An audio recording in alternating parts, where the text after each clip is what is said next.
Kia ora koutou katoa. Some of you will be familiar with Karen Armstrong's book, A History of God, published 30 years ago. Her thesis, like other writers before and since, is that beliefs about God evolve throughout human history. 3 years after A History of God, she published a small book called In the Beginning, a new reading of the book of Genesis. Using the methodology of the former book, Armstrong asks of each story in the book of Genesis, who or what is the God being referred to? And it quickly becomes apparent that the God in one passage might not be the same God in the next. Of course, this way of reading Genesis is not new. The JEDP hypothesis, Yahwehist, Elohimist, Deuteronomist, Priestly. It's accredited to Julius Wellhausen in 1878. And it too builds on earlier work, which noted the doublets in the book of Genesis, like the 2 stories of creation and the 2 stories of the flood. The hypothesis tracks 4 different names in the Pentateuch, the first 5 books, 4 different names for God, suggesting 4 different authors, 4 different theologies, and written at 4 different times. The JEDP hypothesis has now been superseded by a variety of new hypotheses, adding to the complexity of authorship and God beliefs. So coming to the text set down for today, Genesis 18. As we heard last Sunday, we have 3 strangers approach Abraham's camp at the Oaks of Mamre and are offered hospitality. The author of this text is the Yahwehist, the J of the JEDP. And this is the same author who wrote the second creation account in Genesis 2 and 3. The reason I bring this to your attention is that in Genesis 2 and 3, we have a very anthropomorphic deity who goes for a walk with the humans in the cool of the evening breeze, calling out to them as if to a familiar friend. This God is portrayed as being desirous of human friendship, a God we can relate to as a friend. Genesis 18:1 says, God appeared to Abraham by the oaks of Mamre as he sat in the entrance of his tent in the heat of the day. In other words, the God apparition was in the form of these 3 men, 3 strangers. With typical Near Eastern courtesy, Abraham will not allow these men to pass by until he gives them all the refreshment and comfort in his power. Then the text relates all the hustle and bustle of providing for these 3 strangers. Yet in Abraham's world, as in our own, the stranger often represented a danger. Even today, we train children to be wary of strangers. Strangers are an unknown quantity. Abraham himself lived as a stranger in Canaan and recognized his marginal status there. A stranger could not rely on the protection of their tribe or kin. In the Cain and Abel story earlier in Genesis, there is the well-known question after the murder of Abel by Cain, when Cain says to God, "Am I my brother's keeper?" And the answer to that question continues throughout the biblical narrative, consistently in the affirmative. Yes, you are. You have a duty to one's sibling. You have a duty of care to one's kin. You have a duty of care to strangers. Indeed, as the Bible requests, you have a duty of care to all life and beings. especially those who are vulnerable, ostracized, or are suffering. Abraham, despite any misgivings, invited the strangers into his home and became the first human being since that Genesis expulsion from the Garden of Eden to enjoy an intimacy with the divine presence. Although such personification of the divine was common in the pagan world, later Israelite authors would deny that God could assume human form. The most, for example, that Moses saw of God was his back, which John Spong suggests is probably a reference to the wisdom that comes from understanding the backstory. The legend of Abraham's meeting with this divine threesome comes, says Karen Armstrong, from a time when the religion of the Israelites differed little from that of their pagan neighbours. Indeed, the religions cross-fertilized. And the legend was included by the later editors of the Pentateuch because it underlined a truth that would be of crucial importance to all three monotheistic religions. Jews, Christians, and Muslims would all insist that practical charity to others was the most important religious virtue of all. This God that the Yahwehist offers us in the text, this God who is so desirous of human friendship and sups with humans, is not happy with unthinking obedience. Maybe the Yahwehist had an inkling that a God dressed in hierarchical language and actions is a God who is limited when it comes to that powerful human commitment called love.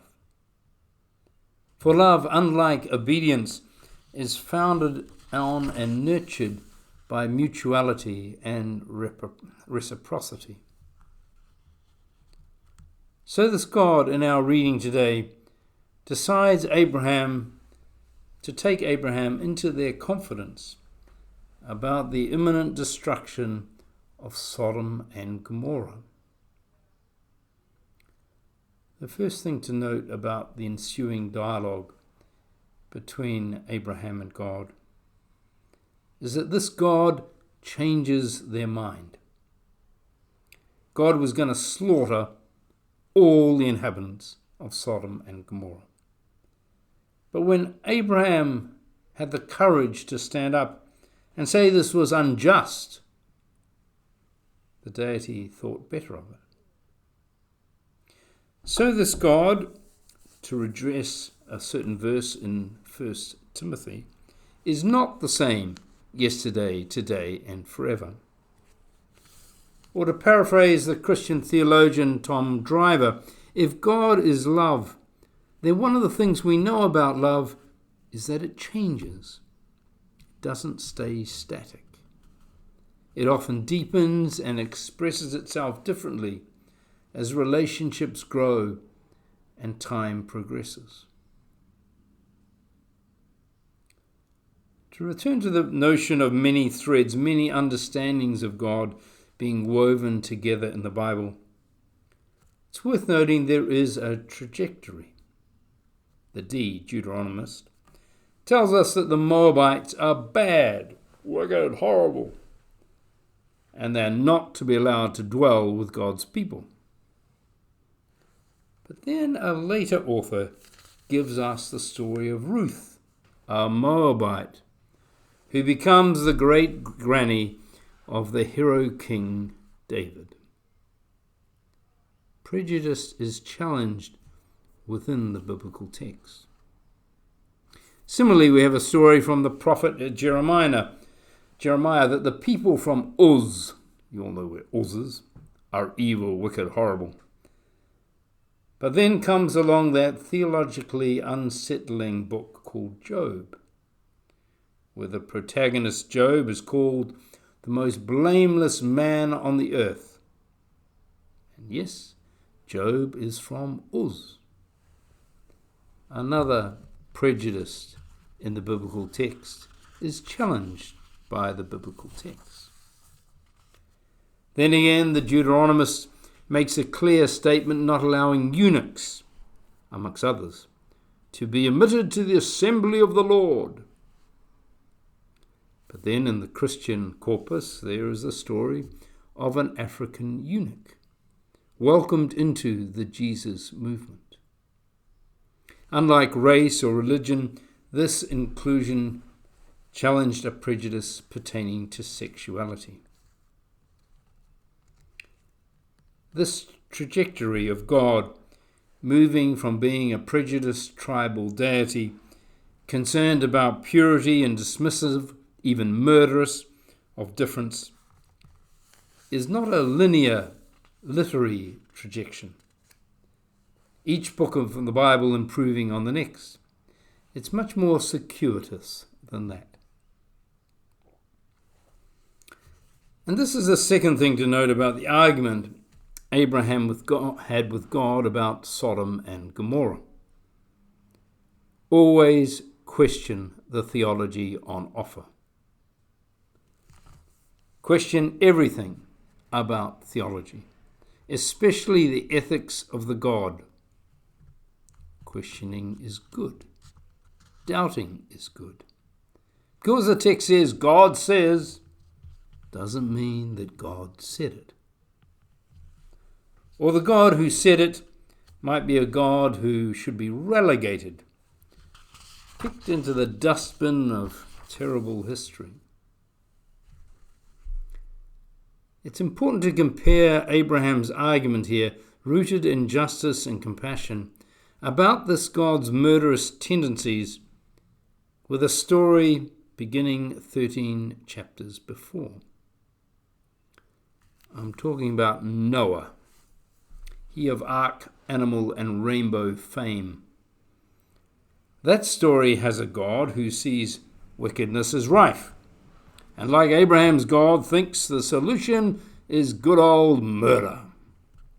So everyone's going to be drowned. Not just adults, babies too. Not just humans, animals too. And it happens. The rains come down, the screams come up, and death comes across the land. Imagine for a moment the scene when the waters abate. You have the ark on Mount Arafat and all the animals coming down the ramp. Well, there's bloated dead bodies everywhere as far as the eye can see. Noah's God has serious ethical shortcomings. He's a mass murderer, a monster. But, and this is my point, there is not a peep of protest from old Mr. Noah. For Noah, it's all about me, my family, my building project, my survival. Whack up a whopping big boat and drown your conscience. We usually aren't told the ending of the Noah story. He's medicating his trauma with alcohol. He's disheveled, and he's unjustly cursing one of his sons, which for that son and that son's descendants had disastrous consequences. It's not a happy ever after story. Lastly, note that not only did Abraham's God change their mind, and not only did Abraham question and challenge this God, displaying an exemplary dose of justice and compassion ethics, but such an argument took extraordinary courage. As the text says in verse 22, he stood before the Lord being a title they use instead of saying the holy name of God. Stood before the Lord. Kind of like standing when the principal at the school assembly has told everyone to sit down. And the whole school sat down is now looking at you and thinking like, whoa, the principal is going to be mad as hell at you, Abe. And Abe's sure going to get it. standing. You will notice in the dialogue with the Almighty that Abraham is very aware that he is talking to the Lord God Almighty. He's trying to be respectful. He's calling himself dust and ashes. He's saying, "Don't be angry with me, please," while continually reminding the Almighty about natural justice and how indiscriminate murder doesn't become a just and compassionate God. Abraham's being careful in his speech because this God is quite capable of smiting Abraham. The Almighty is a powerful and somewhat irrational deity. And Abraham was pleading for the lives of total strangers. Though Abraham had his faults, think Hagar and Ishmael. In this story, one of the most powerful stories in the Bible, he sets the standard for 3 world religions. Faith is the courage to challenge unjust actions, especially of a deity and belief system. Faith is the courage to be guided by compassion, especially compassion for the outlier, the outsider, the kept out. Faith is the courage to say, to protest, to say no to an Almighty, to stand and remain standing when told to sit down. Faith requires that we argue, even, especially with God. Faith is about being a protester in the face of overwhelming odds. God bless you this week.